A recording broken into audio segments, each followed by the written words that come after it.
Salut, si tu kiffes mes vidéos, n'hésite surtout pas à t'abonner, à activer la cloche et à lâcher un like. Merci. Salut, c'est Jogboy, j'espère que tu vas bien. Enfin, il est de retour, Chainsaw Man, avec son chapitre 98 que j'attendais tellement. Il est sorti ce 13 juillet à minuit pile et je peux vous garantir que j'ai été déjà dessus. La vidéo sera en deux parties. Première partie, résumé du chapitre. Deuxième partie, analyse du chapitre. Allez, c'est parti.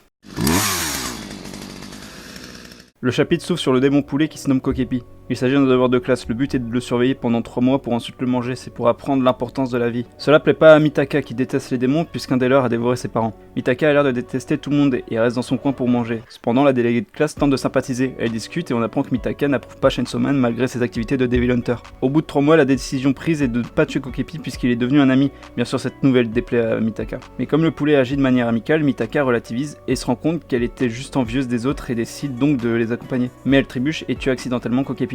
Déjà qu'elle se sentait mal dans sa peau, cet événement va rien arranger puisqu'elle se sent coupable et ne supporte pas le mépris des autres et désire donc mourir. Un soir, la déléguée et le prof invitent Mitaka à sortir et là on apprend que par jalousie et poussée par le démon justice, la déléguée a fait trébucher Mitaka. Se rendant compte qu'elle n'est donc pas coupable de la mort de Kokepi, Mitaka veut de nouveau vivre. C'est alors que le démon guerre prend possession de son corps et Mitaka se voit attribuer de nouvelles capacités comme changer des êtres vivants en armes. Elle se débarrasse donc du démon justice et jure de tuer Chainsaw Man.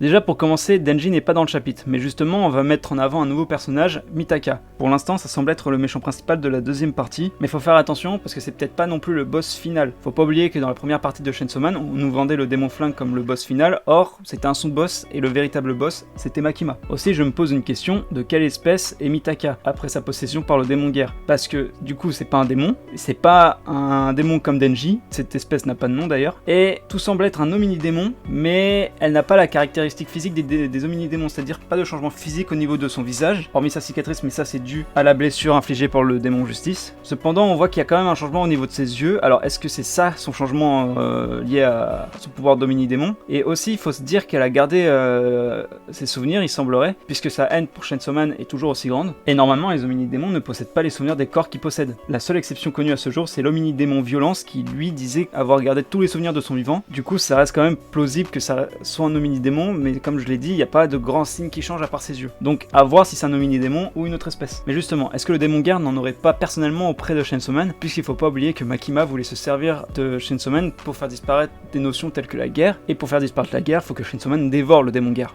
Bref, pour l'instant, sur un seul chapitre, on peut juste émettre des hypothèses, on verra par la suite. Aussi, j'aimerais revenir sur une chose, sur le démon poulet Kokepi. Déjà, le démon, il a l'air d'être accepté en société, donc est-ce que ça veut dire que les démons sont acceptés en société grâce à Chainsaw Man qui a montré que certains démons peuvent être bons? Parce qu'on l'a vu avec les homini-démons aussi, comme Beam ou Ange, même l'homini-démon violence et même Power, les démons ne sont pas forcément mauvais. Alors, est-ce que par le biais de Chainsaw Man, les moins dangereux en tout cas, comme le démon poulet, sont acceptés en société? À voir, ça peut être intéressant de voir si la société elle a évolué dans ce sens. Voilà, j'en ai terminé avec ce chapitre. Je l'ai trouvé plutôt bon et à vrai dire je suis content que ça y est, Chainsaw Man est revenu. Alors je pense qu'il y a encore plus de choses à dire sur le chapitre, mais j'ai pas réussi à vraiment analyser puisqu'en même temps c'est la première fois que je fais une review. Faut bien que je m'entraîne et j'espère que ma capacité d'analyse va évoluer au fur et à mesure que je fasse des reviews. Sur ce, j'espère que la vidéo t'a plu et je te dis à la prochaine. Bye.